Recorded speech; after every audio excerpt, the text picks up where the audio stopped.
পিঙ্কি গম্ভীর মুখে ভাবছে। পপার্স এসে জিজ্ঞেস করে, কি ভাবছো? আজকে তো আম্মুর জন্মদিন, তাই ভাবছি আম্মুকে কি গিফট দেয়া যায়। চলো আমরা তোমার আম্মুকে সারপ্রাইজ দেই। কি সারপ্রাইজ? আমরা একটা বার্থডে পার্টি সাজিয়ে তোমার আম্মুকে সারপ্রাইজ দেব। Good idea, thank you papa's.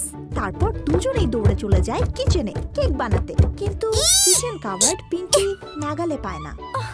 নাগাল পাচ্ছি না, দাঁড়াও আমি নামিয়ে দিচ্ছি। তখন পপার্স এক লাফে শূন্যে উঠে কাভার্ড খুলে দেয়। ডিম, ময়দা, বেকিং পাউডার ইত্যাদি বের করে দেয় পিঙ্কিকে।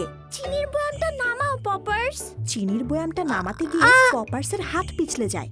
বয়ামটা নিচের দিকে পড়ে যেতে থাকে। পিঙ্কি আটকে ওঠে, কিন্তু বয়ামটা মেঝেতে পড়ার আগেই পপার্স নিচে নেমে এসে হুট করে বয়ামটা ধরে ফেলে। কোনো দুর্ঘটনা না ঘটায় দুজনেই খুশি হয়ে হাসতে থাকে। তখন পপার্স চিনির বয়ামটা পিঙ্কির হাতে দিতে দিতে বলে, এই নাও। তখন চিনির বয়ামটা রেখে পিঙ্কি এক দৌড়ে নিয়ে আসে ক্রিমের ক্যান।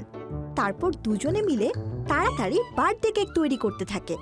পপার্স আঙ্গুলে একটু ময়দা নিয়ে পিঙ্কির নাকে লাগিয়ে দেয়।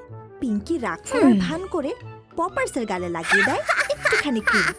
এভাবেই দুষ্টুমি করতে করতে তারা বানিয়ে ফেলে বার্থডে কেক।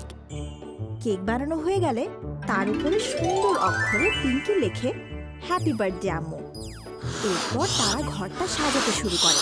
পপার্স জাদু দিয়ে জন্মদিনের সুন্দর সুন্দর জিনিস তৈরি করে ফেলে এক নিমিষেই। বাহ, কি সুন্দর। পপার্স আরো উৎসাহিত হয়ে দেওয়ালে ঝুলানোর জন্য হ্যাপি বার্থডে আম্মু লেখাটা বানিয়ে ফেলে ম্যাজিক দিয়ে। তারপর তারা দুজনে মিলে সেটাও দেয়ালে ঝুলিয়ে দেয়। তারপর লাইট নিভিয়ে দিয়ে দুজনে ঘাপটি মেরে বসে থাকে সোফার পেছনে।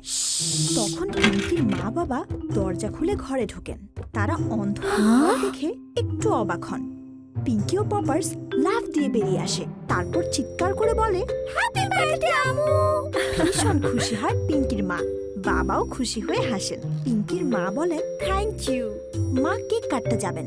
তখন পপার্স তাকে থামিয়ে ম্যাজিক করে একটা জ্বলন্ত তারাবাতি বসিয়ে দেয় কেকের উপর।